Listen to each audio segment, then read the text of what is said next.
Right now on Morning News Now, trading blows developing overnight. China and Canada retaliating against the U.S. hours after President Trump's steep new tariffs took effect. I mean, it's going to be very costly for people to take advantage of this country. It's a very powerful weapon. Now, as the White House awaits Mexico's response, there are new fears that the tension could turn into an all-out trade war. And on Capitol Hill, President Trump set to address a joint session of Congress tonight. We have team coverage. Also developing opposite extremes this morning, crews in the Carolinas closing in on dozens of wind-fueled wildfires, while another severe storm threatens snow, wind, even tornadoes across the South. We are tracking it all. Plus, content concerns. TikTok under fire over what some of its youngest users can see on the app and why. I'll break down the eye-opening new lawsuit.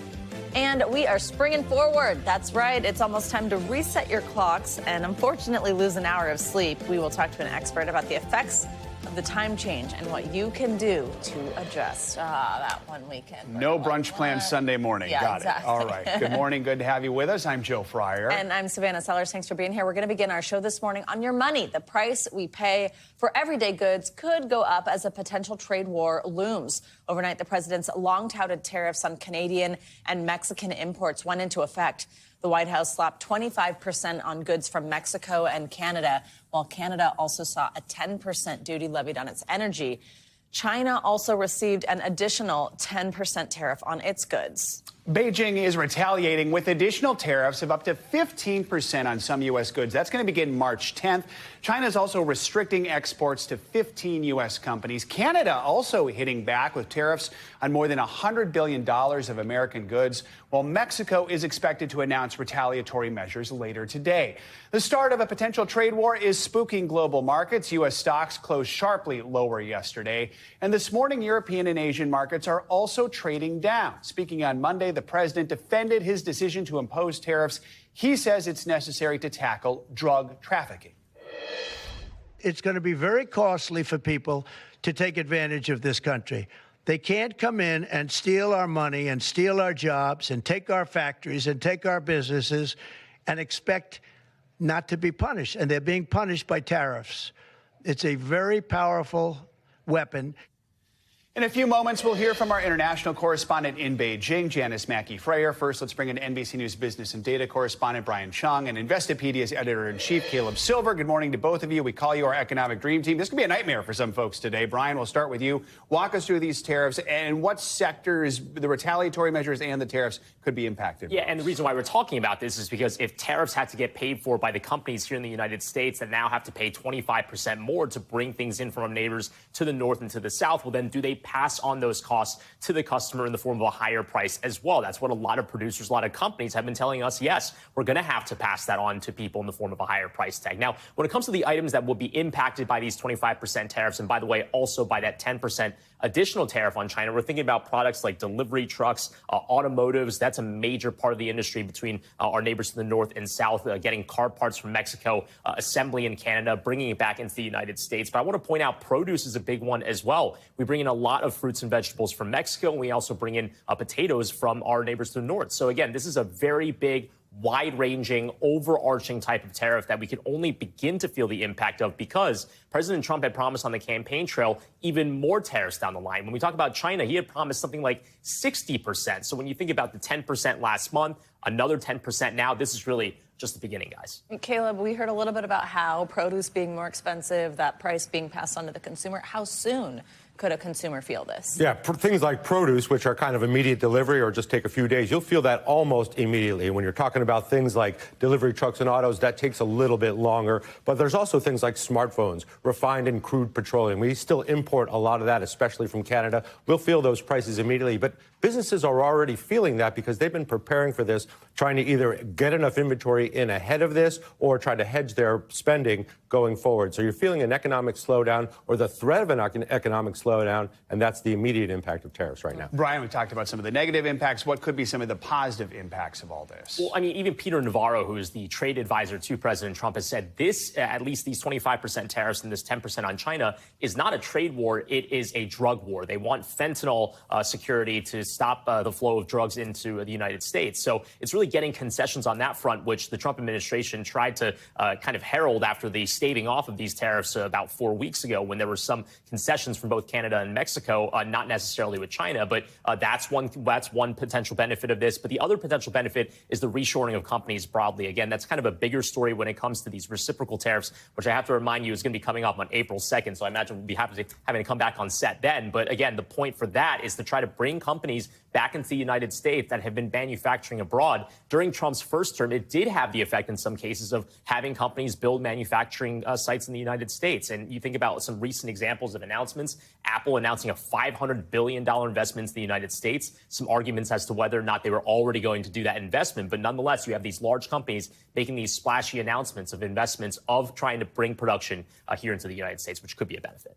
Caleb, Brian had mentioned how the markets seem to be spooked by this. What are we anticipating when they open this morning? And how is our economy's resilience right now in terms of avoiding a recession? Yeah, you're hearing the drumbeat get louder about a recession because we're seeing signs of economic slowdowns. The manufacturing index declined in February. The prices paid by businesses to import goods, that rose. GDP forecast, gross domestic product, that's our spending, that is down 2.8% for this quarter already. So you're feeling that slowdown, and the stock market is off about 5% since President Trump really seriously said on February 19th, we're not stopping, we're going forward with these tariffs. Stock market doesn't like uncertainty. This is a lot of uncertainty. It's only going to get worse. All right, Brian, Caleb, thank you for kicking us off this hour. We appreciate it. Well, for more on the impact of Trump's tariffs on China, let's bring in NBC News international correspondent Janice Mackey-Frayer. She joins us from Beijing. Janice, good morning. So walk us through where things stand right now between the U.S. and China as the tariffs take effect. What message are these retaliatory tariffs sending?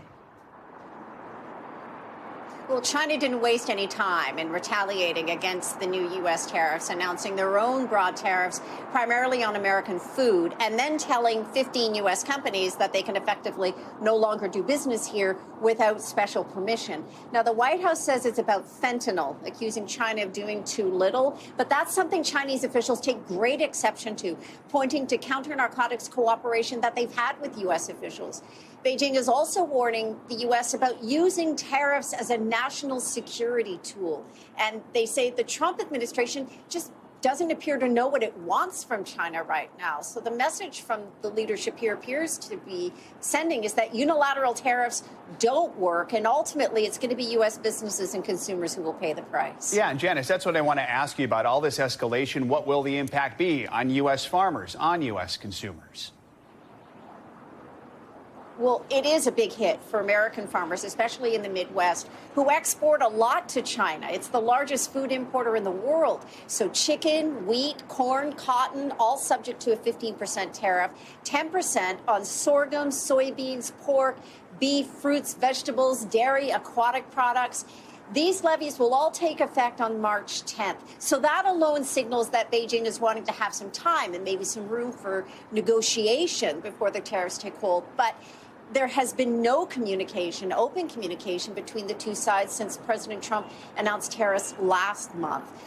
And for the businesses that have been added to this unreliable entities list, companies like Skydio, it's the drone maker that supplies the U.S. military, they're going to have to get special permission to get any Chinese-made components. And again, the White House says it's about fentanyl, but China is saying that fentanyl is a U.S. problem that the U.S. needs to solve. And the foreign ministry here has called the tariffs blackmail and hinted that it might either curtail or even cut off counter-narcotics cooperation. And that's happened before, so there is precedent for that.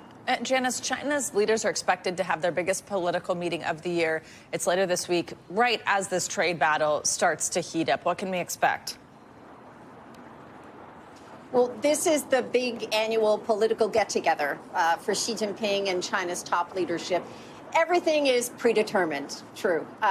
The premier, though, is expected to present his work report, which may reveal where the government sees the economy right now. There's been a huge push here recently on China taking the lead on technology, on AI, DeepSeek, humanoid robots. There was a video that they released today promoting this big meeting, all with robots and drones and robotic dogs, and it's going viral on Chinese social media here. What they're trying to do is send a message to Chinese consumers about where the economy stands right now. Consumption still remains weak, but China's leadership is wanting to show that it is this source of stability in a world that is obviously very chaotic right now. Joe and Savannah. All right, Janice, thank you very much. President Trump is set to address a joint session of Congress tonight after a whirlwind 43 days in office. While not technically a State of the Union, the speech is an opportunity for the president to tout his efforts to deliver on campaign promises and lay out his plans for the future. It's also a chance to try to control the narrative as he faces growing pushback over the mass firing of government workers and uncertainty over the effect of these tariffs. Yesterday, President Trump hyped up his address on social media, writing, quote, "Tomorrow night will be big. I will tell it like it is." For more on this, let's bring in NBC News White House correspondent Aaron Gilchrist. So, Aaron, we know President Trump does have a tendency to go off script. What is the White House saying about what he is expected to focus on in this speech tonight? Well, Joe and Savannah, we're told that we should expect a lot of surprises and made-for-TV moments during this speech later on tonight. Administration officials have told our team that the president will highlight what he sees as his successes in this early part of his second term now. And, of course, a lot of these big things we've already been able to see ourselves as they've been happening. He's likely going to talk about his immigration efforts to try to stop illegal border crossings, to ramp up mass deportations around the country. I think we can expect to hear about the how and why of his erasure of diversity and equity programs and personnel from the federal government. Of course, we know that the tariffs against Mexico and China, as you've been talking about, went into effect overnight against Canada as well. So we'll be listening to see what all he has to say about that. And of course, as you noted, the big topic is going to be Elon Musk and how he has really just rocked the federal government with these massive spending cuts and these mass firings we've been watching. At the same time, we also know the president himself signaled yesterday afternoon that we will likely hear more about the minerals deal with Ukraine. He was asked whether that deal was dead, and he responded that, I'll let you know tomorrow night, he said. And he said, I don't think so. So we'll be listening to see what all he has to say about these really big issues that a lot of Americans are caring about right now, Joe and Savannah. And we'll be looking to see as well who he and the First Lady have in the First Lady's box up in the balcony in the House chamber tonight. Yeah, Aaron, these moments are always kind of the spectacle, like you mentioned, who's in the audience, obviously, for the president. What do we know about the guest lawmakers are inviting as well to watch the address inside the House chamber? Yeah, the Senate Minority Leader, Chuck Schumer of New York, has told Democrats that they should bring guests who we've been told have suffered because of the Trump administration's new policies as they've been coming into effect here. So I think you can expect to see some fired federal workers in the gallery tonight. You can expect to see, we're told Chuck Schumer plans to bring 2 Medicaid recipients and potentially a child who has a neuromuscular disorder who's benefited from some of the work that's happening at the National Institutes of Health, which we know has seen some funding cuts. We also expect, as I said, the president and First Lady to have some guests in the box as well. We're told by a White House official that Elon Musk will be in the chamber for the president's speech tonight as well. So those are some of the faces I think you can look for, among many others, very likely through the course of the speech. So, Aaron, for Democrats, beyond who they have in the audience, they will have a chance to directly respond to the president's address. They have chosen Michigan Senator Alyssa Slotkin. She won a state that then Vice President Kamala Harris lost last November. Why are they picking her to deliver the party's rebuttal?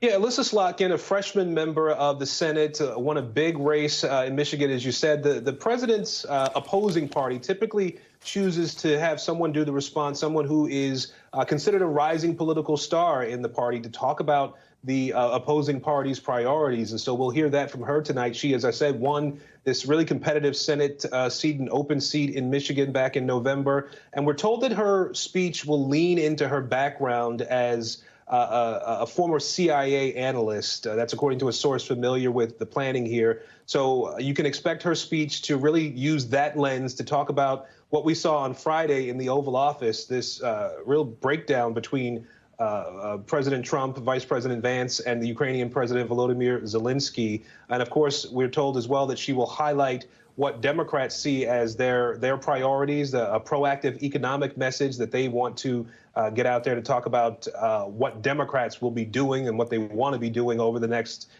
year and leading right into the midterm elections, Joe and Savannah. All right, Aaron, thank you so much. Appreciate it. Well, for more analysis, let's bring in NBC News senior national politics reporter John Allen. John, good morning. So tonight's address, it comes on the heels. We've got a new poll, actually. This is from NPR, PBS, and Marist. It shows that President Trump has got a 45% approval rating. The poll also looked at voters' opinions on things like the overall State of the Union. What are your big takeaways from the results? Well, actually, Savannah and Joe, the approval rating there is higher than it was when Donald Trump left office in January of 2021. So, I think it would be fair to judge that he is somewhere between, how the public felt about him when he took office this time, which was a little higher. He had majority approval when he took office this time and where he was when he left last time. And the conclusion I draw from that is that a lot of the stuff that he's been doing in office so far is controversial and has cost him a little bit of public support. He's going to try to rally the American public tonight in his speech before a joint session of Congress. And, we'll see if people actually, go with him. But, again, that you're seeing up there right now, the numbers on whether the country is headed in the right direction, 45% say yes, 54% no. The context around that is so many more people said the country was headed in the wrong direction before the November election. So, John, of course, with the 22nd Amendment of the Constitution, President Trump can't run for election again, but a lot of other Republicans will be running again, some next year. So when they look at numbers that are underwater, how concerned do you think congressional Republicans, congressional senators are with just 6 weeks into the term? And is the Trump administration worried at all about the numbers? Yeah, I think, number one, in terms of members of Congress, if you are up for re-election, which is all of the House members and, a third of the Senate members every 2 years, if you're up for re-election and you live in a district or a state where there's some competition, you should be concerned. In part, that's the historical context of, presidents tending to lose a chamber and certainly a lot of seats in their first midterm election after taking office. And part of that is that Donald Trump is moving things and moving fast and breaking things in the presidency. And, there are a lot of people that are going to have to adjust to that, whether you're talking about fired federal workers or you're talking about the people who receive benefits from the federal government who will see some of that work slowed down. So, Republicans are worried about it. I'm not sure it's going to change their behavior. John, Democrats have been under pressure ever since losing the election in a pretty big way to try to fix their messaging, fix the party. They're being urged now to stand up against the new administration. Is tonight a moment for them to try to reclaim the narrative? Do you expect them to try to use it in that way? I don't think it's a time for them to reclaim the narrative, at least not, within the president's speech. We've seen members of Congress try to do that before. To try to counter a president standing before a joint session of Congress. It's one of the most powerful images that any president can possibly have. I don't think it works particularly well to try to interrupt him. We've seen that effort before. We've seen Republicans do it. We've seen Democrats do it. So I think this is a moment, perhaps afterward for Democrats to go after President Trump. But I would simply say this. The Democratic Party for the last almost decade has basically become an anti-Trump coalition of longtime Democrats plus disaffected Republicans. And what they have not done is really focused on and concentrated on creating their own message, creating their own sort of party identity outside of being against Trump. And I think until they do that, they're going to have some difficulties. John, we talk about the tensions right now in Washington and how in recent, whether it was a State of the Union or a joint session of Congress, we've seen people shout things, something that was unimaginable 20 years ago. Just describe the mood in Washington right now. How tense are things, and could that play out in some form tonight? It's pretty tense, and it could play out in some form. I don't think the congressional leaders, the Democratic leaders in the House and Senate will want to see that happen, but it is very difficult to control a couple hundred members of your party, particularly when they don't know what the president's going to say, particularly when they're competing against each other for fundraising dollars and to become, to elevate themselves in the mind of the activists and the donors in their party. So, anything could happen. Ever since Joe Wilson stood up and yelled, "You lie," at President Barack Obama during a speech on Obamacare, I guess about 15 years ago or so now, no holds have been barred. Yeah, the rules change with that. All right, John, thank you so much. And you can tune in to watch President Trump's joint address to Congress. That is happening right here tonight on NBC News Now. We'll be carrying his speech live, 8 o'clock Eastern. Well, there is new fallout from the Trump administration's efforts to cut federal spending. This morning, Democrats are warning that even social safety net programs face the risk of being cut after Elon Musk labeled Social Security a Ponzi scheme. NBC News chief Capitol Hill correspondent Ryan Nobles has the latest. There seems to be very little slowing Elon Musk down in his quest to reduce the size of the federal bureaucracy. But now he's run into one issue that Democrats are willing to fight for: the future of Social Security.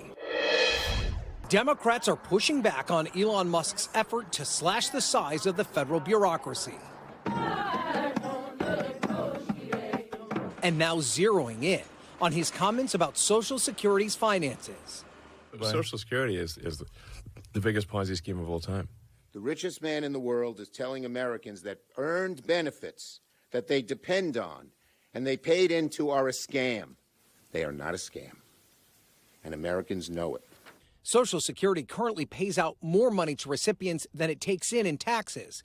The Social Security Administration announcing it will cut costs by cutting 7,000 jobs, saying they're focusing on employees who do not directly provide mission-critical services.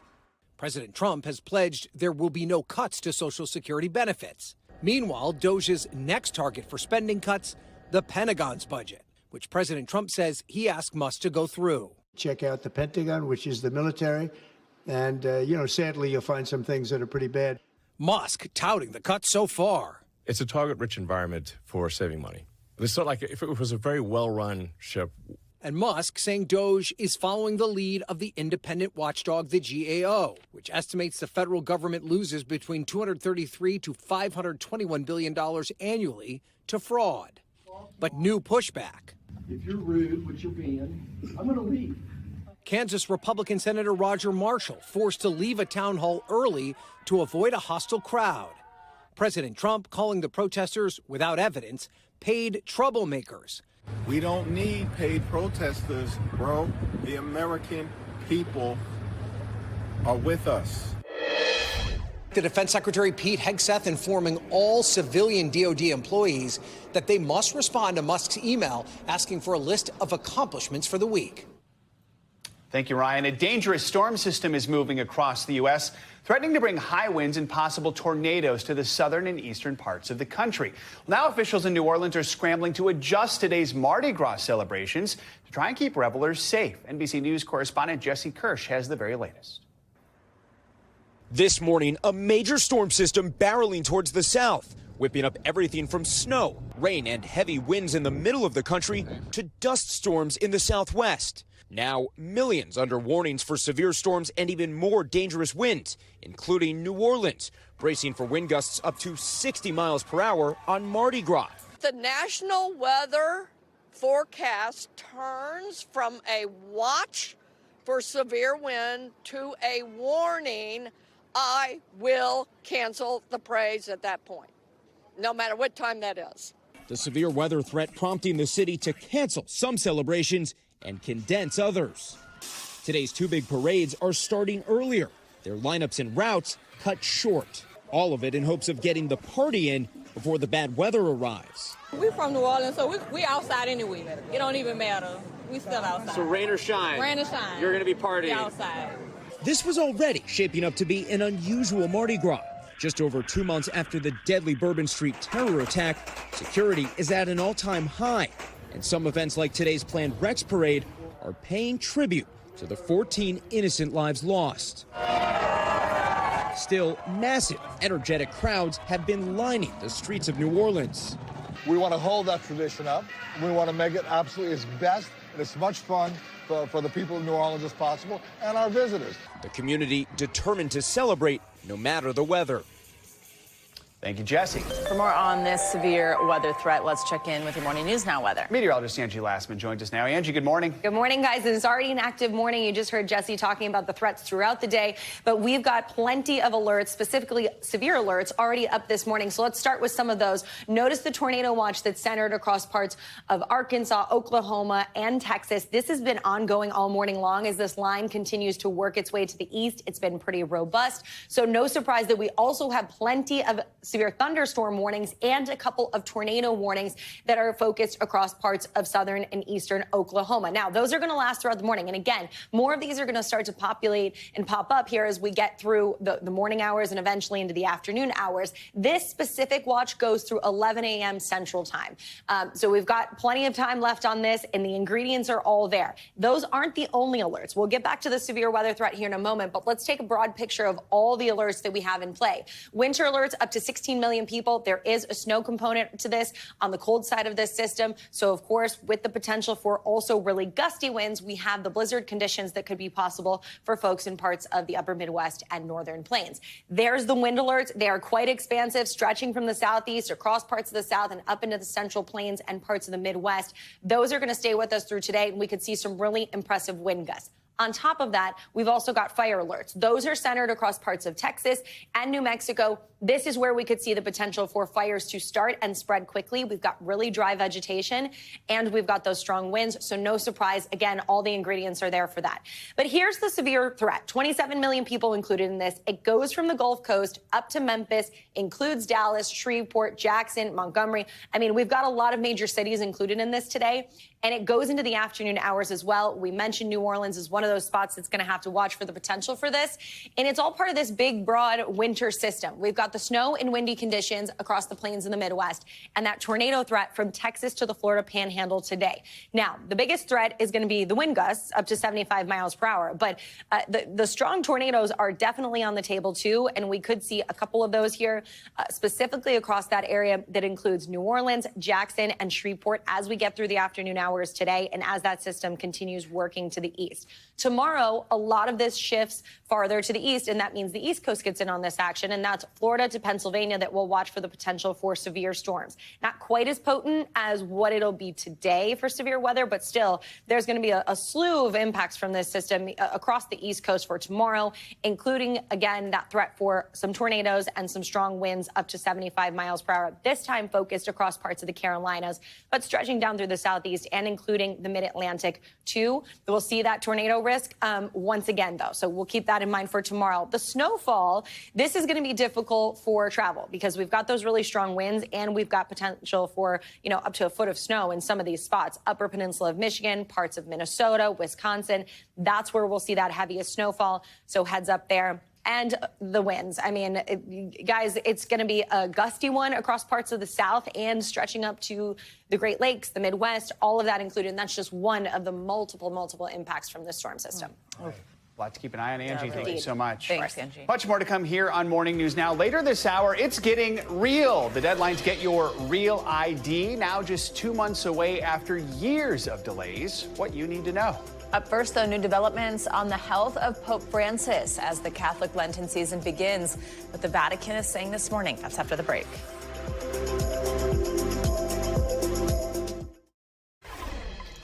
Welcome back. Arab countries are currently meeting in Cairo to discuss the future of the Gaza Strip, including President Trump's controversial plan to displace Palestinians there. This is as Israel's facing criticism over its decision to halt the flow of all humanitarian aid into Gaza on Sunday.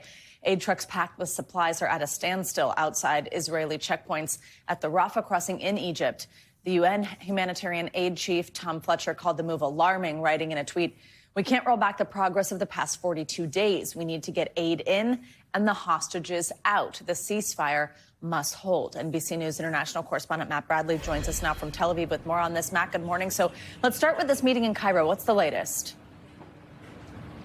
Yeah, Savannah, well, it sounds as though Egyptian state media and Reuters have seen copies of a more than 100-page Egyptian proposal that's going to be presented to all of these different Arab and Muslim diplomats this afternoon. Now, the idea behind this, according to Reuters and according to Egyptian state media, is that there would be sort of a, well, what one calls a governance assistance mission or a committee that it sounds as though would be formed of different international technocrats. It sounds like most of them from Arab or Muslim countries that would then be governing Gaza, or at least governing its reconstruction for an undefined period, probably of several months. And that would be pushing to try to rebuild the huge swath of destruction across this enclave on the Mediterranean. Now, this is a real challenge, of course, because the Egyptians estimate that the reconstruction of Gaza could cost as much as $56 billion. Now, the destruction, of course, is horrific. Now, whether or not moving on from stage 2 beyond this initial phase, the question then becomes who will govern the Gaza Strip. That's the real thorny issue. The Israelis have made it clear that Hamas will never return to power in the Gaza Strip. They intend to completely destroy Hamas. They've also, in several comments, rejected the notion that the Palestinian Authority, that the internationally recognized government of the Palestinian people, which is, has sort of Ramallah currently as its capital, but hopes to have Jerusalem as its capital, that they would not be governing the Gaza Strip either. Israel might look more fondly on the notion of an Arab force in control of the Gaza Strip.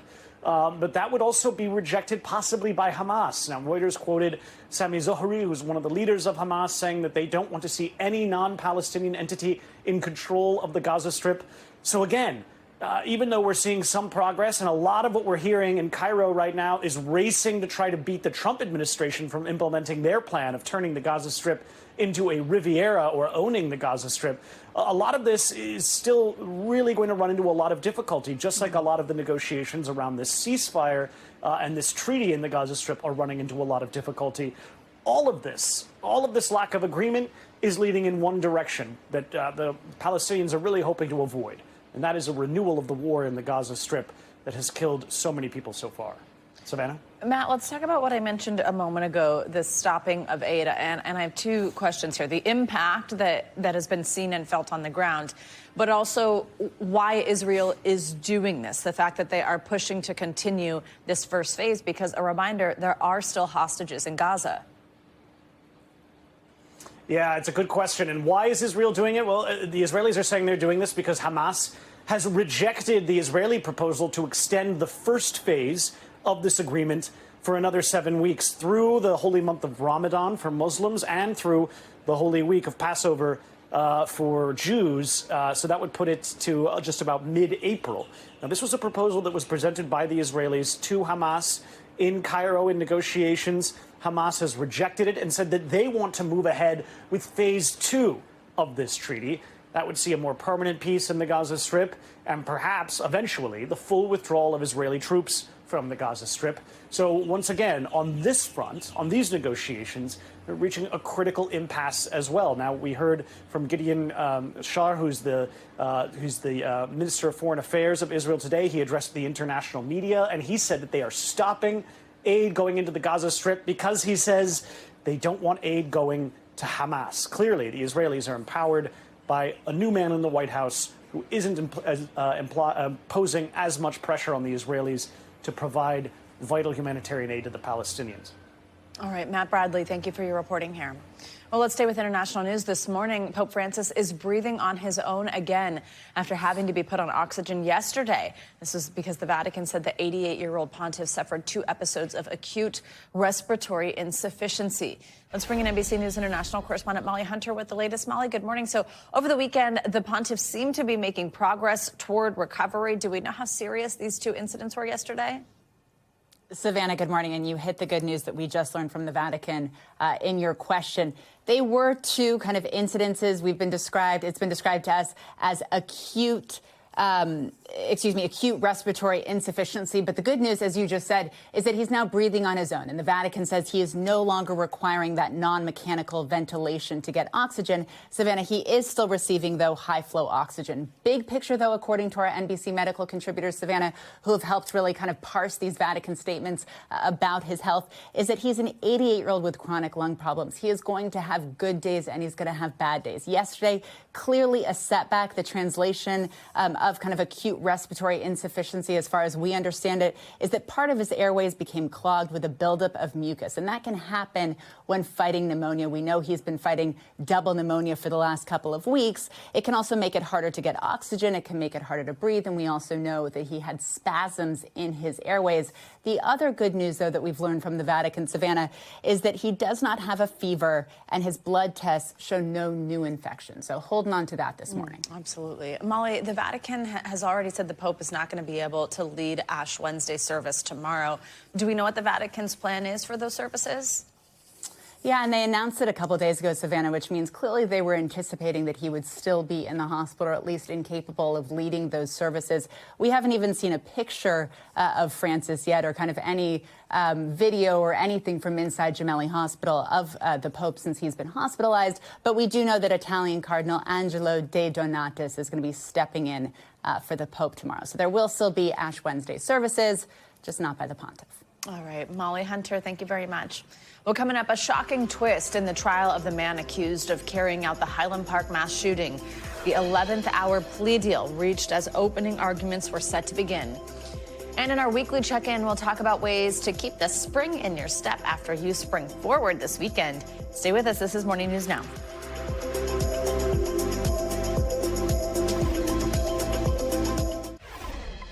We are back now with the shocking plea deal that ended the trial of that deadly Highland Park shooting before it even started.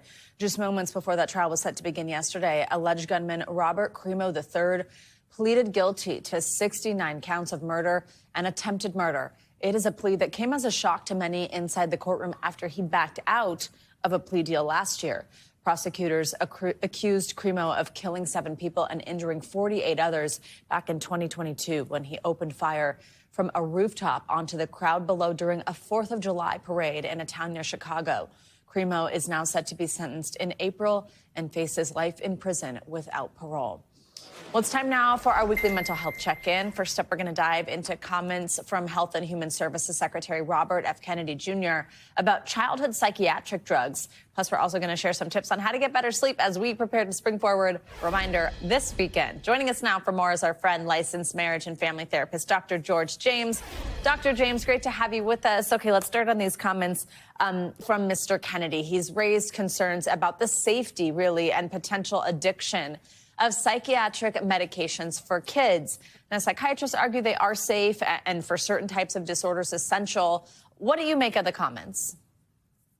Yeah, good morning, Savannah. And, some of this is really targeting our young folks who actually do need medication to deal with ADHD, depression, and anxiety. And the truth is, with any medication, you need thorough evaluation and assessment. But we've seen that these medications aren't addictive, but we do need to look at all the factors. And one of the issues is that there isn't as much access to care to psychiatrists, to folks who might be able to help our young folks.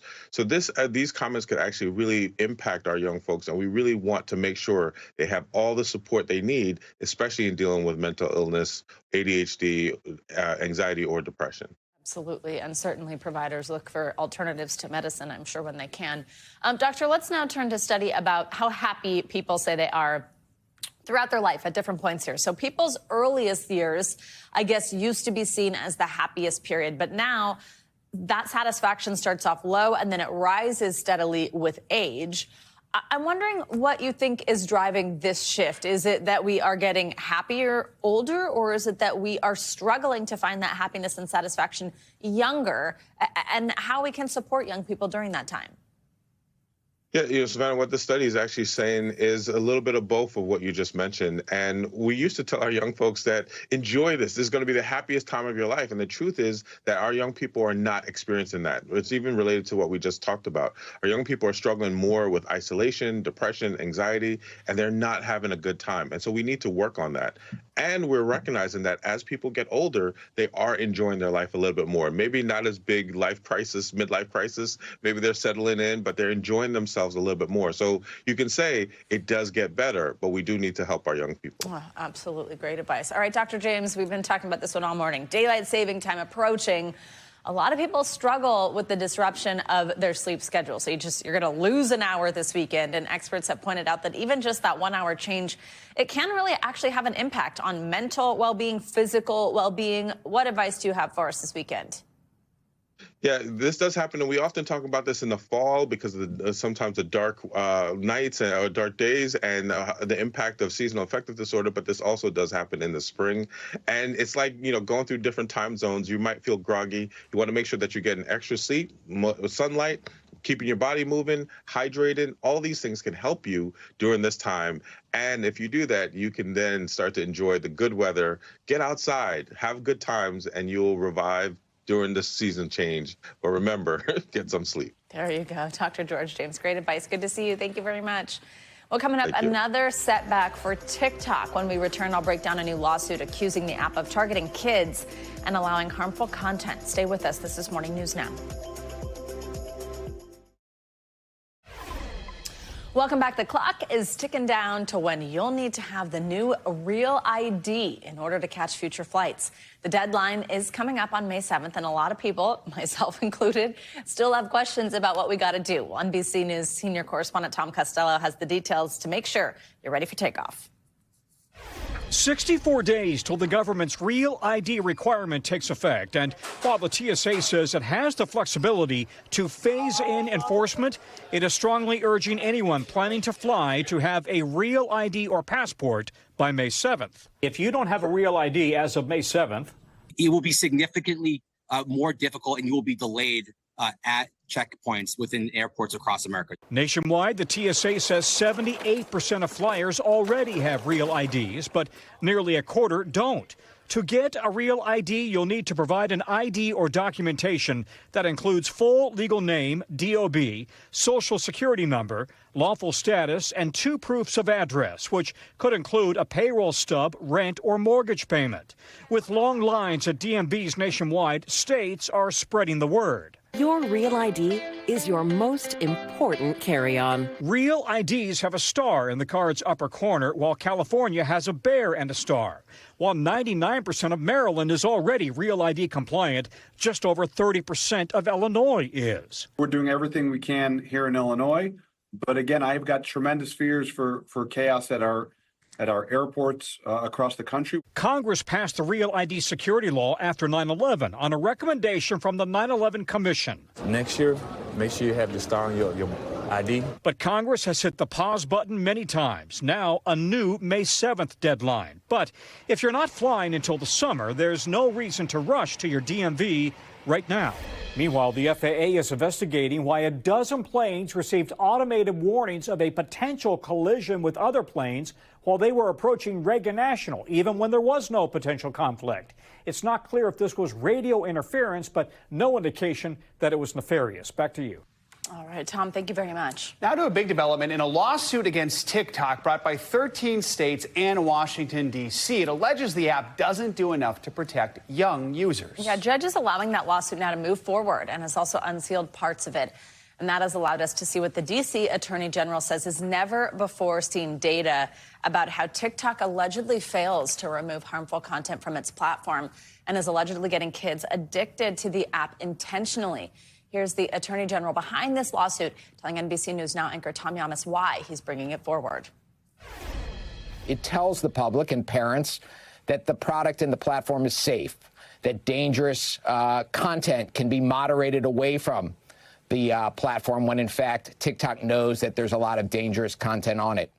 So Savannah, of course, has been all over this. Let's start by talking about what are some of the biggest things that this data is revealing. Absolutely. So it really gets at what we just mentioned, which is what type of harmful content is still available to see on the platform, and also issues with children identifying their age. So if you look at your screen right now, it's showing you TikTok only removes about 46% of violent graphic content, 33%, about a third here of gory content or harassment and bullying content.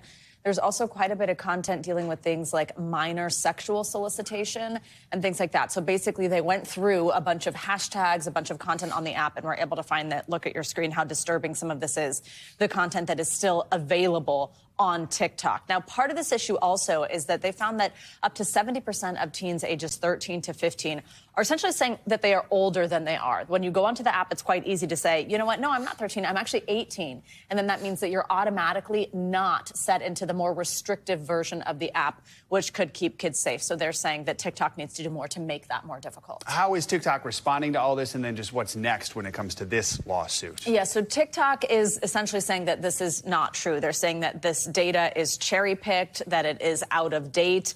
Here's a statement from them right here. They said ignores the number of proactive measures that TikTok has voluntarily implemented to support community safety and well-being. And so essentially they're saying that this is just not true, and that now they have even more in place than they did when that data was collected. This now is able to move forward, though, Joe, so we'll be keeping an eye on it. Like we mentioned, it's D.C. as well as 13 states, and this judge really cleared the way for this to happen, which we weren't sure if that would be the case. TikTok had tried to get this dismissed. He said, nope, it's going to go ahead and move forward. We also have the issue of the potential ban on TikTok in the U.S. We know that was starting to go into place. Then President Trump reversed it, buying a little time to find a new buyer. We're now about a month away from that deadline. Where do things stand there? So we've still got a lot of questions about how this is even going to go down. Will it become a 100% American owner potentially? Will it be some type of sharing of TikTok with that Chinese parent company ByteDance, which was the whole concern in the first place here? What we're doing right now over this next month is really keeping our eyes on some potential buyers who have made a lot of noise. Frank McCourt is a billionaire who's paired up with Kevin O'Leary. People might know him, Mr. Wonderful from Shark Tank. And actually, it was interesting yesterday, a big name joined them in that bid, Alexis Ohanian, founder of Reddit, Serena Williams' husband. That's interesting to me because that means that bid is likely still alive and they may actually be in conversation with ByteDance. Another billionaire, a man named Reed Reisner out of Wyoming, he says that he has been in conversation with ByteDance as well. The big question mark is when and how will this administration get involved? President Trump has handed it over to Vice President Vance, and his national security advisor, Mike Waltz, said, you guys find a solution for TikTok that also does satisfy those national security concerns. So a lot to watch for over the next 4 weeks. Making a lot of headlines in that next month. Every day I wake up like, is today the day there'll be news? All right, thank you, Savannah. All right, ladies and gentlemen, it's the SNL photographer. That's right, she is the creative force behind some of those iconic portraits you see on Saturday Night Live. Up next, Joe's going to take us to Studio 8H to meet the woman behind the lens. Live from New York, this is Morning News Now.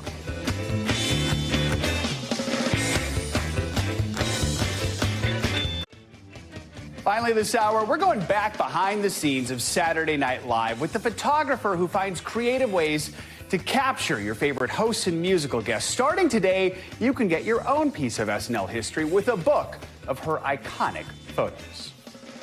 Here we go. Good. Yep. Great. Great. Week after week, Mary Ellen Matthews is looking for something. That lightning strike through the camera, you see somebody, really see them there. A split second of magic, portraits of the host and musical guests that bookend the commercial breaks during Saturday Night Live. This is all from last season. They also bookend the halls outside Studio 8H. This is Timothée Chalamet in Central Park? Yep. He wanted to go to Central Park, and who's going to say no to that? Known as bumpers, each photo only gets a few seconds of TV airtime, but now many are immortalized in Mary Ellen's new book, The Art of the SNL Portrait. On the cover, Andy Samberg playing the part of a cocktail garnish. Thursday is the day you do these shoots, and that's kind of in the middle of total chaos, right? Yes. How do you make it work? In the studio, the musical guest is rehearsing while we're shooting, so it's very loud. It's hard for us to communicate because we're shouting like, can you keep it down over there, Rolling Stones or whoever. She has been SNL's resident photographer since 1999, working with hundreds of subjects from sophisticated legends. Wow, that's it. Yes, good, good, good. I love this. To this clumsy journalist posing as an old-fashioned news hound. Great, and then now you're typing away, you're putting the phone down, don't ever call me again. Yes, good, good, good. Yet no matter who's in front of her lens, lightning does strike, powered by a flash. Oh my gosh, how fun is It that? was so fun working with her because I don't like having my picture taken in that type of setting, and she is so natural. She's just constantly like firing things at you, keeping you moving, keeping it light. It made it as easy as humanly possible. Yeah, I am the same way. Like, whenever we have to take pictures of something, I'm like, what do I do with my hands? But her just being like, hang the phone up. She's constantly keeping you moving. She captures those moments. This week, Thursday, she gets to work with Lady Gaga, who's host and musical guest. She is incredibly excited. Oh, I can't. I'm sure. They've worked together before, I guess. They have, I believe, yeah, but this will be a whole new amazing. thing. Talk about a fun collaborator there. Exactly. All right, that does it for this hour of Morning News Now. Stay with us, though. The news continues right now.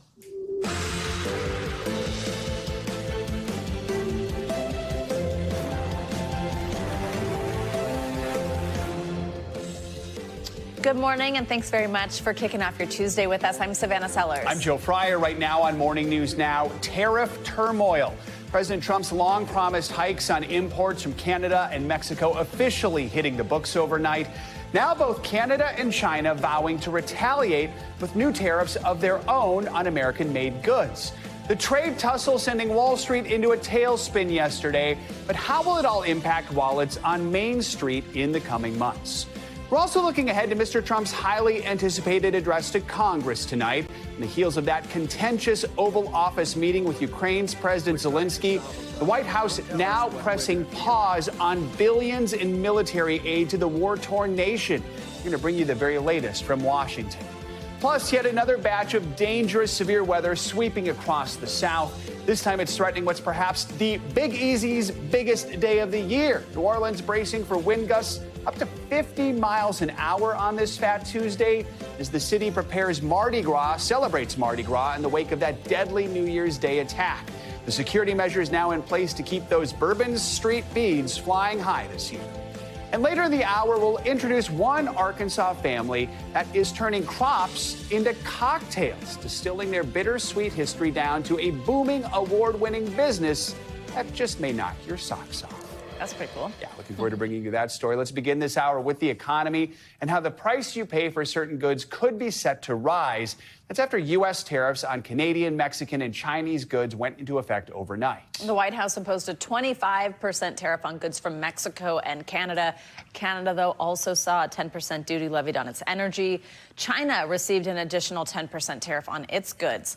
Now, Canada and China have already announced retaliatory measures. Mexico is expected to follow suit later today. The trade war is already weighing on markets this morning. European and Asian stocks are currently trading lower, and U.S. stocks dipped on Monday.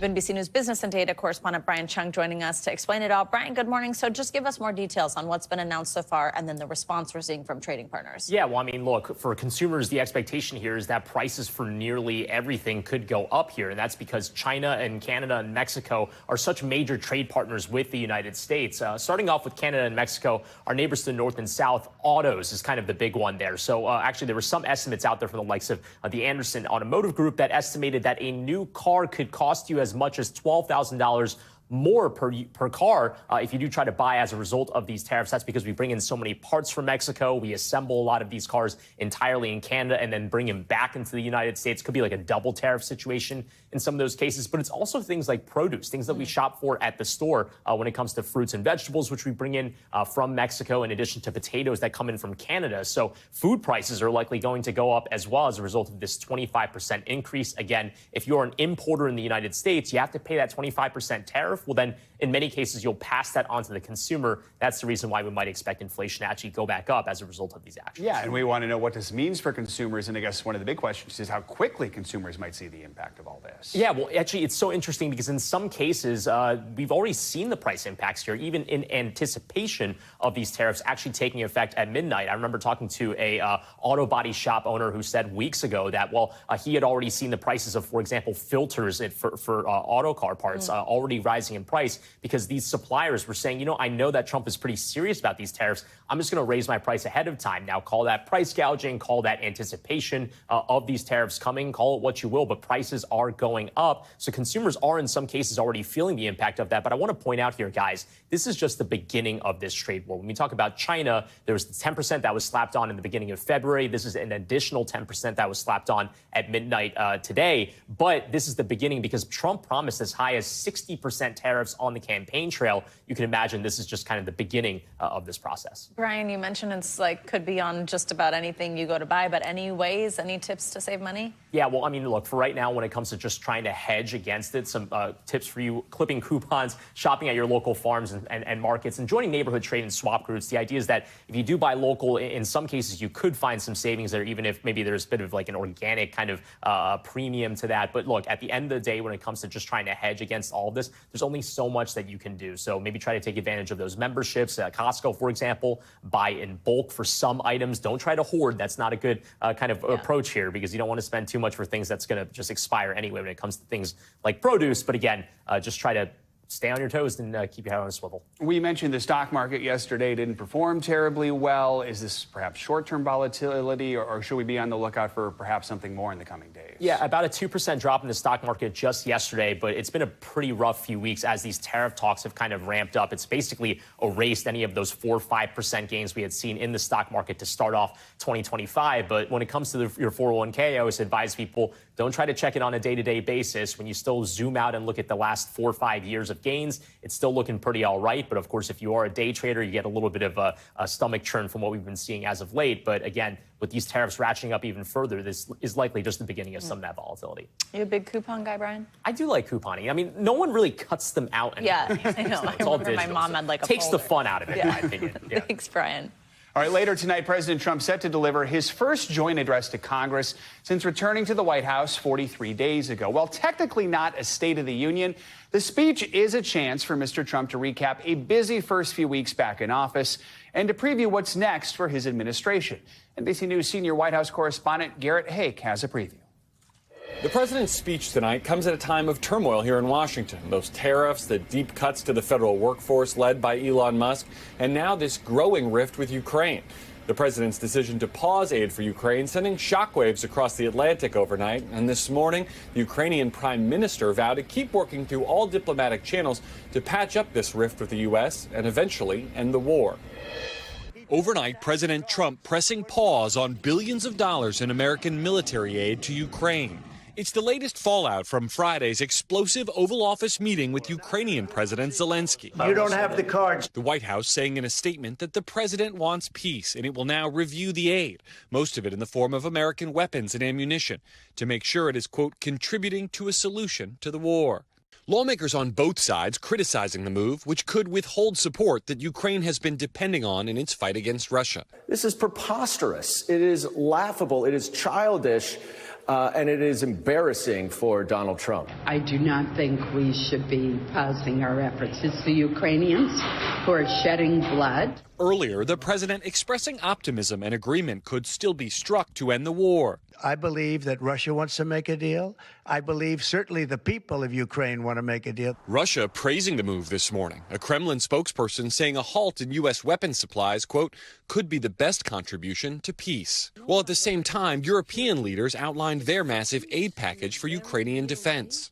But last night, Vice President J.D. Vance warning Zelensky that he could not rely on Europe. You need to come to the negotiating table and recognize Donald Trump is the only game in town. It comes as Mr. Trump prepares to deliver the first address to a joint session of Congress of his new term, where he will outline his priorities for the next 4 years and tout the accomplishments of his first 42 days. His last speech before Congress in 2020, notably concluding with then Democratic Speaker Nancy Pelosi ripping a copy of President Trump's speech in half. Tonight he'll be backed by a GOP speaker and Vance, and Trump ally Elon Musk will also attend, according to a White House official. He's going to talk about a lot of the successes that we've had. He's also going to be himself, which means he's going to poke a little fun, and we're going to have a good time tomorrow. The theme of the president's speech tonight will be the renewal of the American dream. He's not expected to travel afterwards to further spotlight his remarks, but Vice President Vance is. He'll be headed to the border tomorrow to talk illegal immigration. And the Democratic response to tonight's speech will come from freshman Michigan Senator Alyssa Slotkin. Expect to hear a heavy focus on national security and the economy from her. All right, Garrett, thank you. And you can tune in to watch President Trump's joint address to Congress right here on NBC News Now. We will be streaming his speech live tonight. That's at 8 o'clock Eastern. However, you watch NBC News Now. Let's stay on Capitol Hill, where lawmakers also are facing a looming deadline to fund the government or risk triggering a shutdown. President Trump has said he wants Congress to pass what he calls a clean temporary funding bill. But with a 60-vote threshold needed in the Senate, Republicans will have to garner some support from Democrats in order to do that. The government is set to run out of money on March 14th. That's a week from this Friday. For more, let's bring in NBC News Capitol Hill correspondent Melanie Zanona. Mel, good morning. So traditionally, Democrats, have been somewhat willing to work with Republicans when it comes to a government shutdown on the line. But Democrats are under a lot of pressure right now to sort of make this show of standing up to the Trump administration. So what have Democrats been saying about what they will do, what they'll be willing to do? Well, publicly, Democrats right now are saying very little. They have not committed to backing a stopgap government funding bill, but privately, they are wrestling with what their strategy is going to be. There are some Democrats who are worried about a government shutdown. They don't want the political blame. And of course, that would also hurt federal workers, the very federal workers that they are trying to protect from the Elon Musk, Donald Trump cutting crusade, the Doge crusade. But there's another camp of Democrats who believe that this is one of their only opportunities to use some of their leverage on Capitol Hill to stand up to Donald Trump. And because Republicans need Democratic votes to pass pretty much anything these days of significance on Capitol Hill, their votes are needed. And so they do have some leverage here. They haven't quite decided how they're going to proceed, but there is a Democratic meeting this morning on Capitol Hill with the leadership among House Democrats. That is going to be a key moment where they're going to huddle behind closed doors and really try to figure out what their strategy is going to be. Yeah, so Mel, let's talk about something we are seeing, which is rare bipartisan agreement when it comes to this pause on U.S. military aid to Ukraine. We were just talking about that. This is money that was approved by Congress. So how are lawmakers trying to de-escalate this situation? There is some rare Republican pushback here to Donald Trump and his posture towards Ukraine. We've heard a handful of Republicans, not a lot, a handful of Republicans speak out and say they disagree with the decision to pause the military aid to Ukraine. Susan Collins being one of them. She is the top appropriator in the Senate. So that's a key committee right there. But I will say that most of the Republicans have been fairly quiet, at least, on Capitol Hill for the most part, in terms of actually criticizing Donald Trump himself. Now, there has been some back channeling. Brian Fitzpatrick, he's a House Republican. He's probably one of the biggest Ukraine supporters on Capitol Hill among Republicans. He's the co-chair of the Ukraine caucus. He tweeted out yesterday that he actually spoke to President Zelensky's chief of staff and that he believes that they are back on track to try to sign this minerals deal with the White House. But it's really up in the air still. It's very unclear whether that is actually going to still proceed forward, especially with Trump making this huge decision to pause the military aid to Ukraine. And I would say that there's other Ukraine allies in the GOP that are starting to turn on Zelensky, even Lindsey Graham, a Senate Republican who's been one of the biggest champions, biggest cheerleaders for Zelensky, now saying that perhaps they can't continue to support Ukraine as long as Zelensky is still the president. Mel, also, we want to ask you yesterday about a Senate confirmation hearing. This is President Trump's pick to lead the Department of Education. Linda McMahon confirmed she'll now head a department the president has said ultimately he wants to shut down. Tell us about her vote. How close was it, and what does it mean for American schools?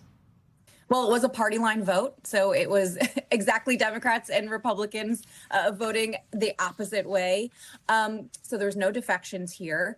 However, with Linda McMahon, she is someone that there's a lot of concern from Democrats because she has no education experience prior. And Donald Trump has said he wants to dismantle the Department of Education. Now, Linda McMahon said in her hearings that she believes that Federal funding for education can be viewed separately than the education department itself. She has vowed to continue federal funding for education and schools all across America, even if they try to take steps to sort of wind down the agency. But they can't completely shutter the Department of Education unless there's an act of Congress, because that was an agency created by Congress.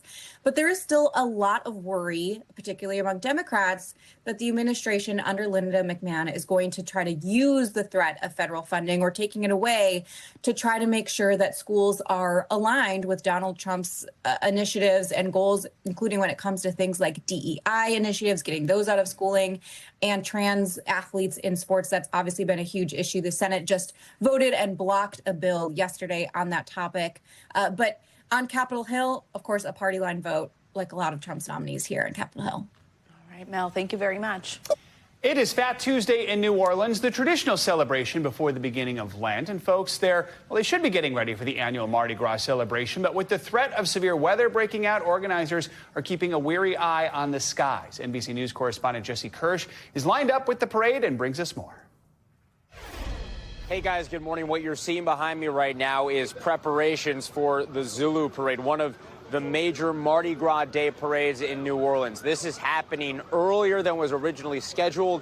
We're also expecting the parade route to be shorter and for there to be fewer performers. All of this in hopes of getting the celebration in before the bad weather arrives. We are talking about wind gusts topping potentially 50 to 60 miles per hour, and that is something that would bring a real threat to people along a parade route, as well as potentially, of course, people who are on all of these floats that are moving through the community. And so what they're trying to do is get celebration in, but get it in early. There have been other communities in the New Orleans area that have canceled celebrations fully, but New Orleans is so known for this that the city leadership is trying to get as much celebration in as it can before that bad weather comes through here later today. And so we'll be looking to see how that might impact things further, because the police superintendent here in New Orleans said if the wind threat increased enough that even this morning they would call off these shortened planned parades. You can hear the sirens in the background. We've got the flashing police lights out here. This is where we're expecting the floats to be staging before they make their way onto the parade route. That is supposed to happen within the next 30 minutes or so. And so we're going to be looking hopefully to see that procession beginning to gather here shortly so they can get things moving and hopefully, again, get it all in time. Back to you. All right, Jesse, thank you. All right, well, let's get a closer look at what to expect from that severe weather there and across the country with your Morning News Now weather. Angie Lastman is here with that. Angie, good morning. Good morning, guys. That severe weather, all part of a very big system that's going to cause multiple impacts across a good chunk of the country through the day today and tomorrow. So let's start with that severe weather that has already ramped up this morning. It's quite active across Oklahoma, Texas, moving into Arkansas. You can see all of these kind of watches and warnings that are up right now. We do have a tornado watch that kind of encompasses parts of Arkansas, parts of Oklahoma, Texas. This is going to last through at least 11 a.m. Central Time. I wouldn't be surprised if it gets expanded as that line of thunderstorms works farther to the east and will last later into the day. And this is kind of the setup that we're looking at for places like New Orleans as we get through the afternoon hours. Right now, we have plenty of thunderstorm warnings in effect, and we've had multiple tornado warnings in effect as well. This one that we have is just sitting west of Fort Smith, so we're going to watch for that to continue to be a potential through the day today. We've also got a cold side of this system. That means snow. That means wind. This is going to be problematic for, of course, blizzard conditions in some spots. We've got 16 million people under the winter alerts and 85 million people under these wind alerts. This has multiple layers to it as well, not just the fact that we could see some blizzard conditions and whiteout kind of things happening across parts of the northern areas of this system, but we also have the potential for fire conditions, and 16 million people are under fire alerts this morning across Texas and New Mexico. We've got really dry conditions. We've got very windy conditions. There's a dip in the jet stream. That's going to ramp that potential up for those winds on the backside of this system. And we've got a whole lot of moisture to tap into from the Gulf with water running well above normal for this time of year. All of these ingredients are playing a big role in exactly what we're going to see happen here as the day goes on. So this is the big picture look of the severe threat. 27 million people, Memphis stretching down to the Gulf Coast. We've got that system working east through today and tonight. Tornado threat focuses from Texas to the Florida Panhandle for today.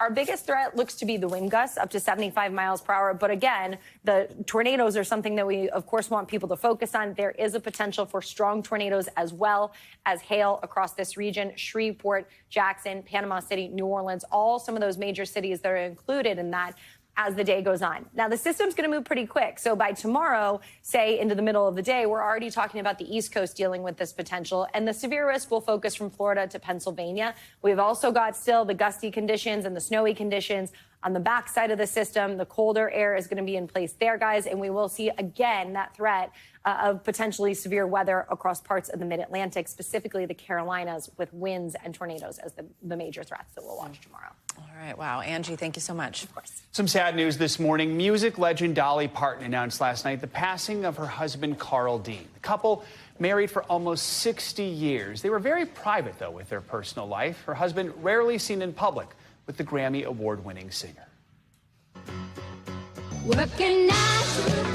She's one of the best-selling artists of all time. Yet Dolly Parton managed to keep her longtime marriage with Carl Dean out of the public limelight. On Monday, the country artist announced on Instagram that her beloved husband of nearly 60 years had passed away at the age of 82. She wrote, "Carl and I spent many wonderful years together. Words can't do justice to the love we shared for over 60 years. Thank you for your prayers and sympathy." A businessman in the asphalt industry, Dean met Parton at a laundromat in 1964. The couple married just a few years later in a small ceremony in Georgia. Dolly was 20 years old, Carl 23. Dolly's career took off shortly after that, but Carl preferred to stay out of the spotlight. He went to one thing with me early on when we first married, and he came out there taking off his tuxedo, his tie, and all that, and said, "Don't ever ask me to go to another one of these damn things, because I ain't going." So I never asked him, and he never did. Parton often joked about her husband's indifference to her fame. We know each other so well. I know every line in his face, and he knows every hair in my wig. Is he a Dolly Parton music fan? Not particularly, but he loves me. Yeah. He loves me. But that didn't stop her from using their marriage for musical inspiration. Jolene, Jolene, Jolene, Jolene. Revealing her legendary song, Jolene, is really about a bank teller smitten with Dean. She got this terrible crush on my husband, and he just loved going to the bank because she paid him so much attention. It was kind of like a running joke between us, but I was saying, "Hell, you're spending a lot of time at the bank. I don't believe we've got that kind of money." Their personalities define the phrase, opposites attract. He's got his own sense of humor. He's got his own way of thinking. He's not involved in the music business at all, but he loves music. And we're different, but yet we just are so compatible. And I will always love you. But Parton made it clear she has always loved Dean, saying in a recent interview, "I think I've had many loves, but Carl is my best and lasting. He was the one that's lasted for 60 years. The couple did not have any children. Parton says Dean passed away in Nashville. That's where they first met and have lived together all of those years. The family is planning a small private funeral. I love she said that he's not a big fan of her music. He did like it when she made that rock album recently because he was a rock and roll fan. And of course, after she was inducted in the Rock and Roll Hall of Fame, she did some rock music. He was into that, she says. Yeah. Oh, how neat. Little peek behind the curtain. Thanks, Joe. Much more to come on this hour of Morning News Now. A little later, some big bucks are about to be poured into microchip manufacturing right here in America. We'll dig into a new multi-billion-dollar deal just announced by the president. First, after the break, another setback in Pope Francis's recovery from that serious case of double pneumonia. We have got the latest from the Vatican next. We're back now with the latest from the Vatican on the health of Pope Francis. The 88-year-old is showing signs of improvement and is starting to breathe better on his own after suffering 2 respiratory episodes yesterday. NBC News correspondent Ann Thompson is in Vatican City. She joins us with the latest. Ann, good morning. Good morning, Savannah. There is some good news about Pope Francis this morning. The Vatican says he no longer needs that non-invasive breathing machine following those 2 attacks yesterday of acute respiratory failure. This morning, he is on high-flow oxygen after a night of rest. This morning, a new urgency in the prayers for Pope Francis. The 88-year-old leader of the Catholic Church had another setback Monday in his battle with double pneumonia, suffering 2 acute respiratory failures when mucus in his lungs made it harder for the pontiff to breathe. Doctors performed a bronchoscopy after each incident, placing a thin tube with a camera into his airways. The mucus buildup is a consequence of pneumonia. A Vatican source says blood tests show no new infection and the Pope doesn't have a fever. It's another setback in under a week after Francis had a respiratory issue Friday. And doctors are closely watching how well the Pope, who has had long-standing health issues with his lungs, is breathing. Austin Ivory is a papal biographer and co-author of a book with Francis. This is the longest hospitalization of his papacy. If he comes back and if his health is diminished, do you see him resigning? So he's always said that for him the papacy is for life, and we've seen that he doesn't mind being a frail pope. In other words, he doesn't have to be in the best of health. In his Sunday prayer, Francis wrote about the blessing that is hidden within frailty and said he is thankful for the opportunity to share in body and spirit the condition of so many sick and suffering people. The faithful encouraging that spirit at last night's rosary for Francis, praying for his well-being. The Vatican says Pope Francis remained alert and cooperative throughout the 2 attacks this morning. His prognosis is guarded. Savannah? All right, Ann, thank you very much. Well, let's return now to one of our top stories this morning. The Trump administration has paused military aid to Ukraine following last week's public clash between President Trump and Ukraine's President Zelensky at the Oval Office. That is according to 2 U.S. officials. Well, the breakdown in talks is being watched closely in Russia. NBC News chief international correspondent Kirsten Mintz has more reaction out of Moscow. The West is fragmenting, the Kremlin spokesman declared, just as President Putin long said it would. Telling an interviewer this weekend, U.S. foreign policy goals are now more aligned with Moscow.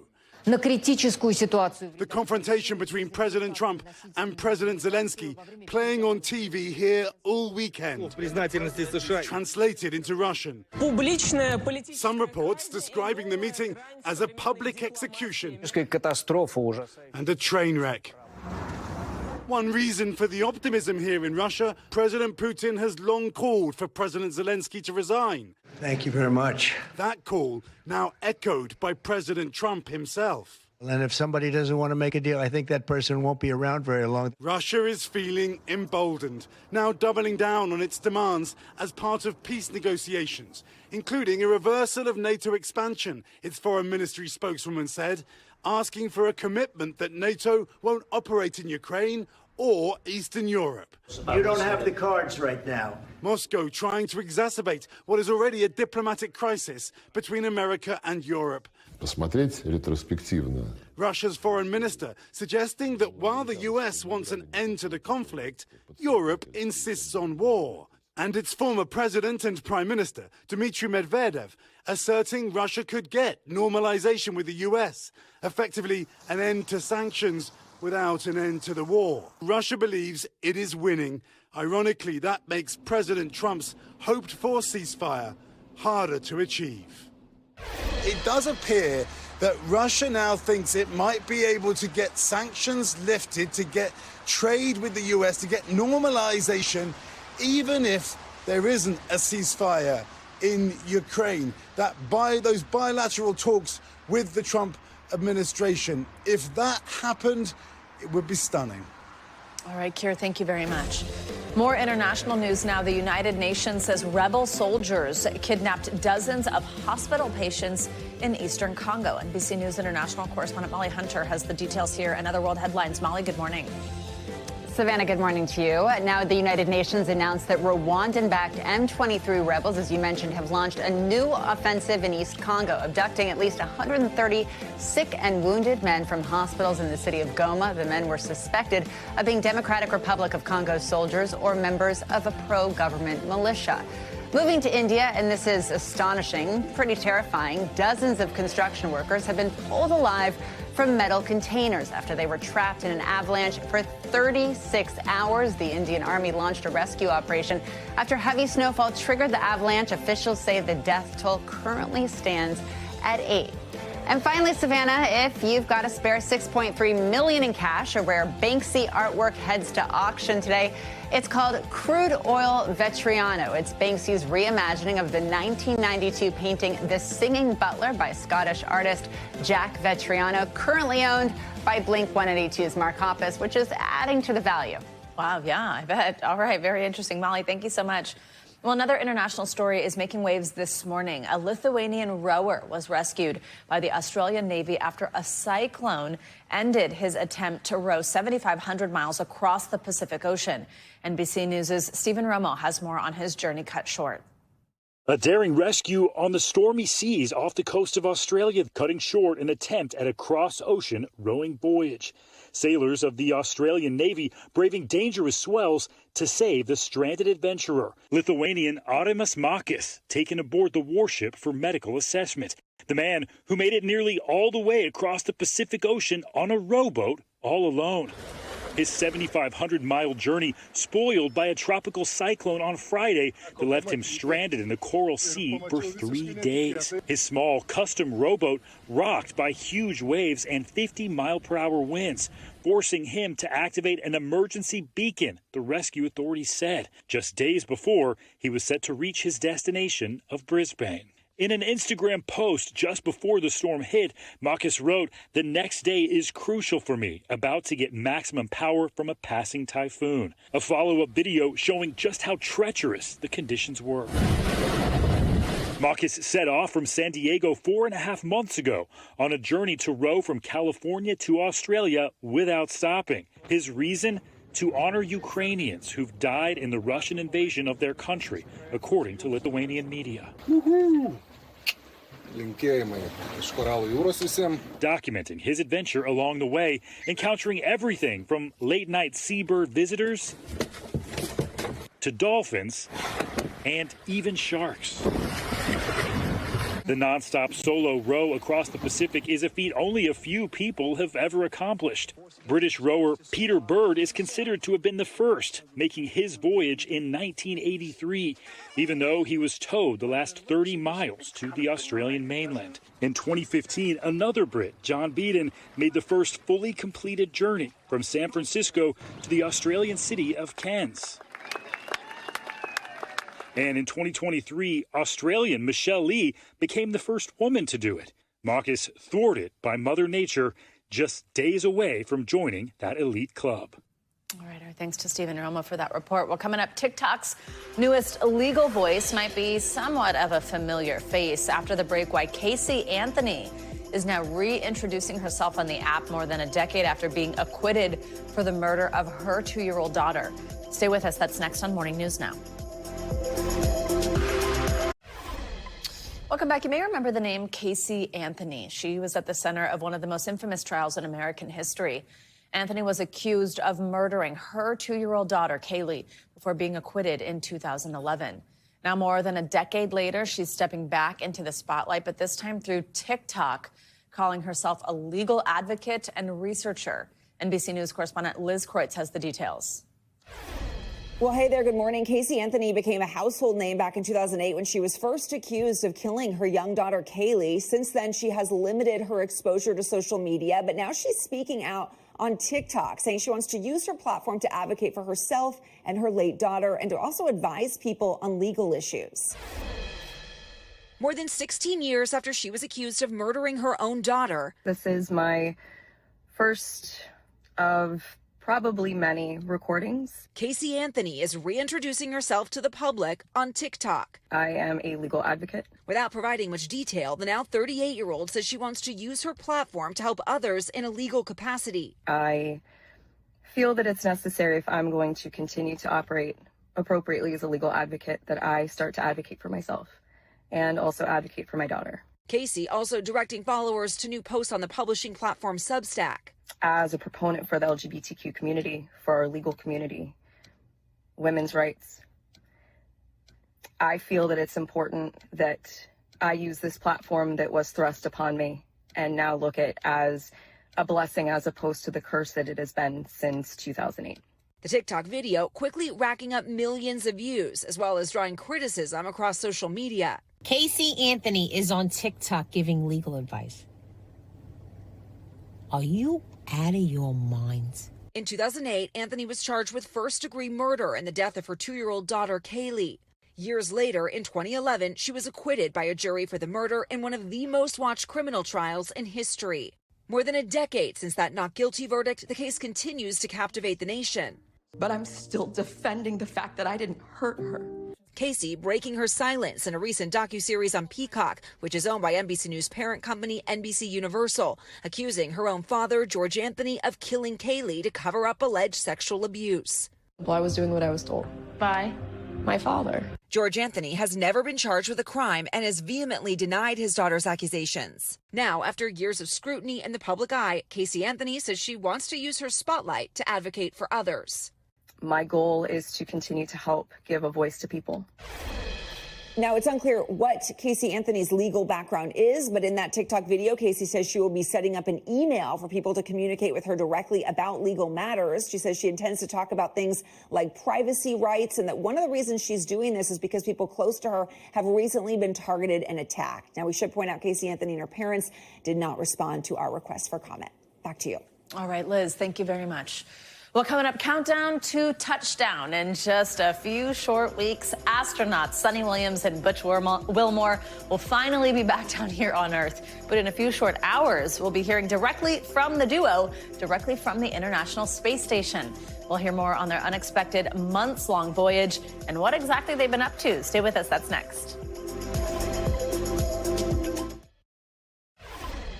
Welcome back. NASA's SpaceX Crew 9. That includes astronauts Sunny Williams and Butch Wilmore, who you might remember have been in space way longer than planned. Well, they'll all be holding a news conference later today on board the International Space Station. The crew's expected to share more about the work they've been doing ahead of their return to Earth later this month. NBC News correspondent Erin McLaughlin has the details. Hey there, what was supposed to have been a 10-day mission is now stretching to more than 270 days in space. Sunny and Butch have repeatedly insisted they're not stuck. They're now simply part of a larger space mission that's even made history. This morning, the countdown has begun for astronauts Butch Wilmore and Commander Sunny Williams' massively delayed return to Earth. The pair are set to hold a press conference to walk us through their remarkable, albeit unexpected, achievements on the International Space Station as the adopted members of Crew 9. We had tons of science experiments. We want to go home because we left our families a little while ago, but we have a lot to do while we're up here. Experiments including swabbing the station's exterior for microbes and studying plant growth for potential long-term missions to Mars and the Moon. Sunny even making history along the way, breaking the record for number of hours walked by a woman in space, clocking in at a staggering 62 hours and 6 minutes over 9 walks, surpassing Peggy Whitson. To actually surpass her in anything is just amazing. So that's a pretty awesome honor to have that.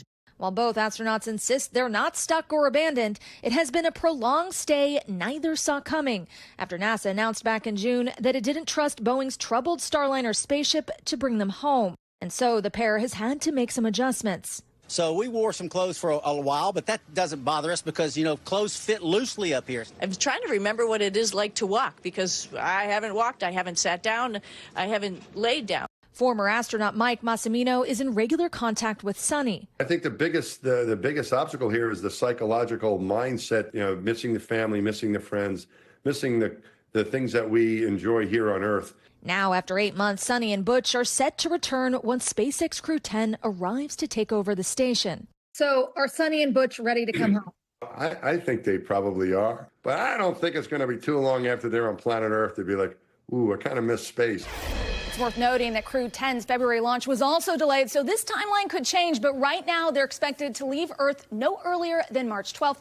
Following a handover, a NASA spokesperson tells me Crew 9, including Sonny and Butch, will undock and finally head home. The spokesperson noting at this point, there is no official undocking date, so the exact date of their homecoming is still TBD. Back to you. All right, Aaron, thank you very much. Well, in Maryland, hundreds of people gathered outside the National Oceanic and Atmospheric Administration headquarters yesterday to protest the latest wave of federal job cuts under the Trump administration. Last week, around 600 weather forecasters and other employees on probationary status at NOAA, as it's known, were let go. Now we're hearing from the scientists and meteorologists themselves as people fear that those layoffs could have an impact on the crucial weather information we receive every day. We need to let NOAA's staff continue its mission. We need to let them continue delivering.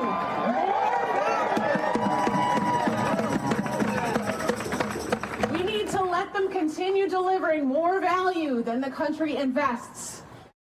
For more on how these cuts could impact us, here's reporter Paul Wagner from our Washington, D.C. affiliate.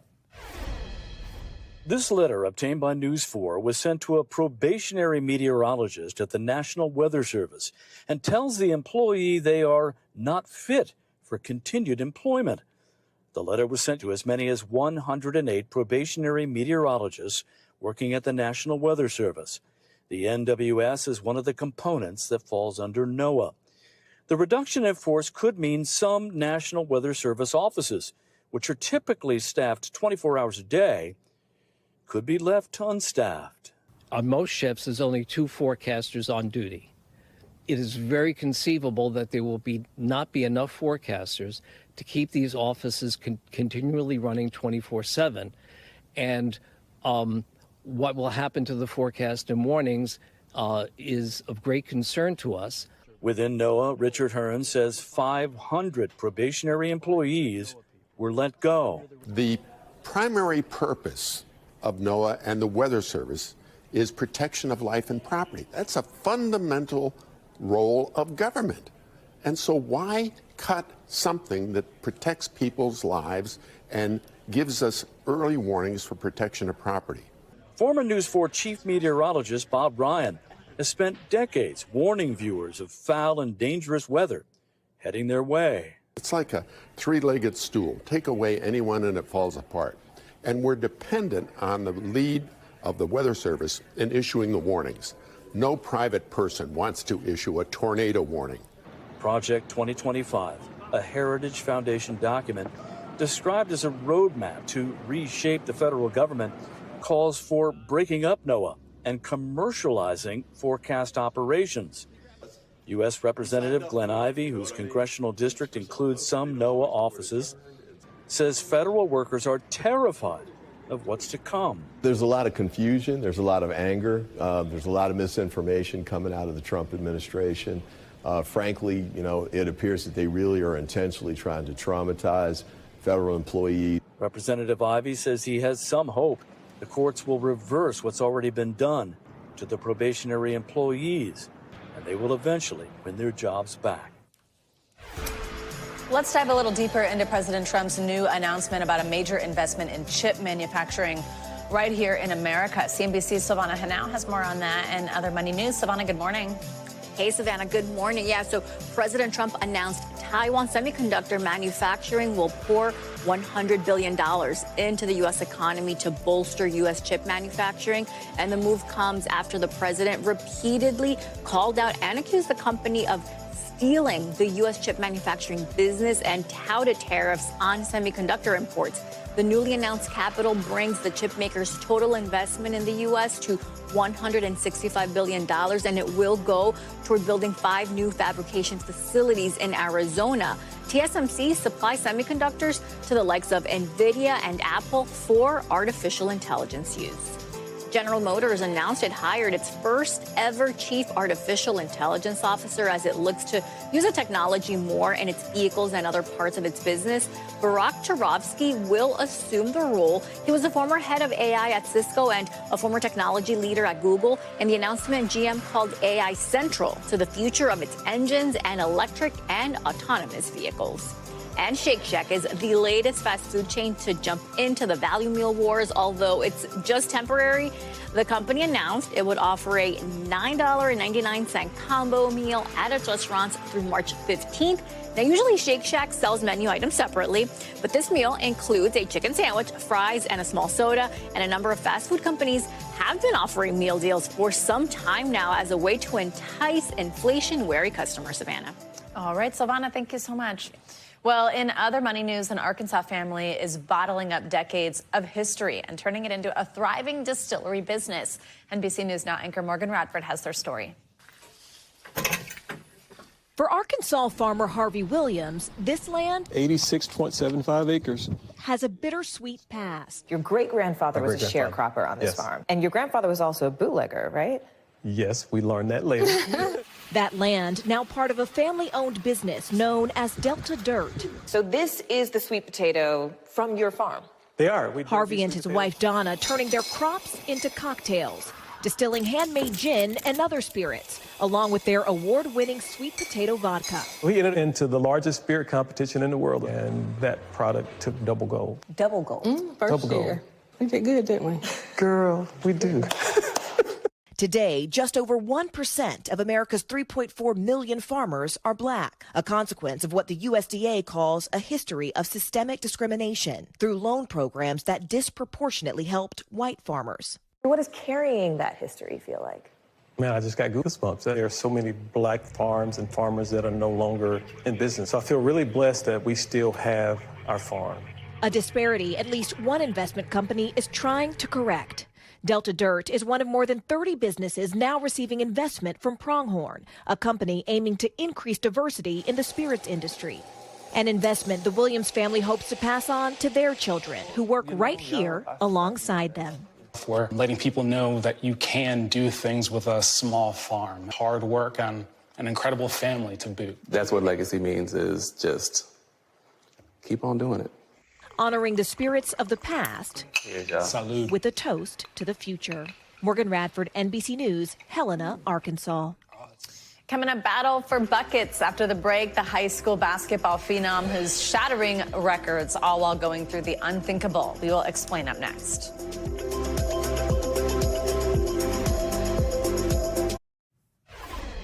Welcome back. Finally, this hour, we want to bring you the story of a high school basketball star who didn't let a cancer diagnosis keep him off the court. And as NBC News correspondent Sam Brock reports, his story is now catching the eye of some of the sport's biggest stars. On a Monday night,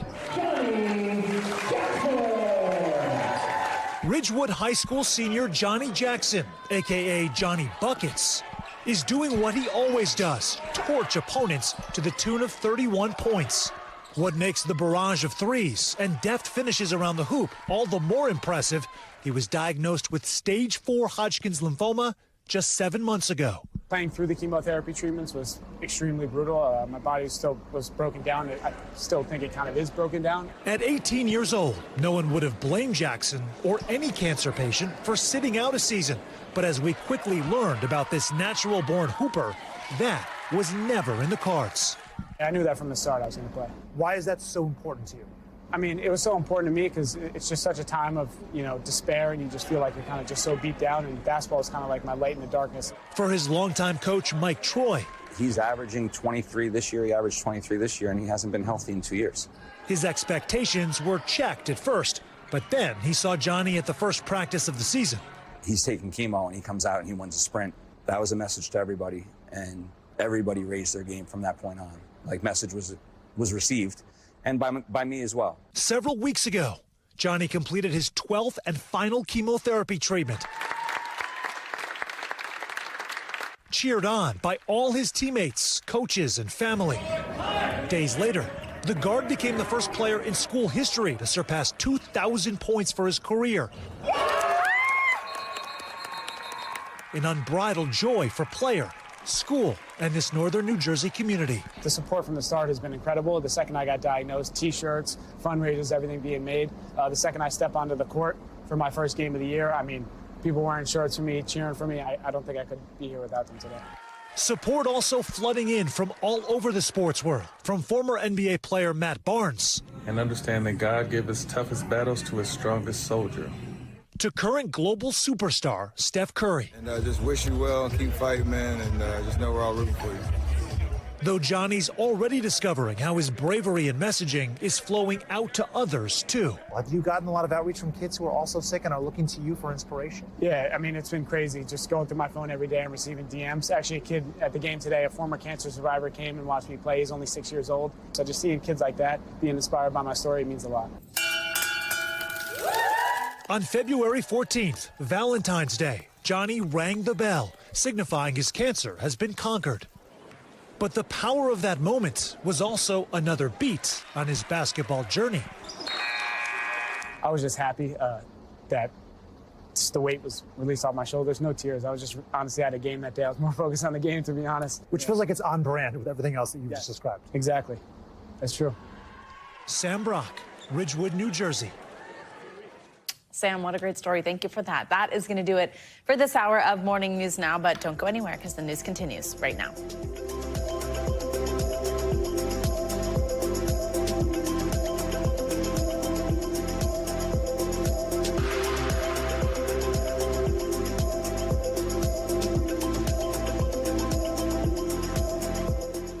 Thanks for watching. Stay updated about breaking news and top stories on the NBC News app or follow us on social media.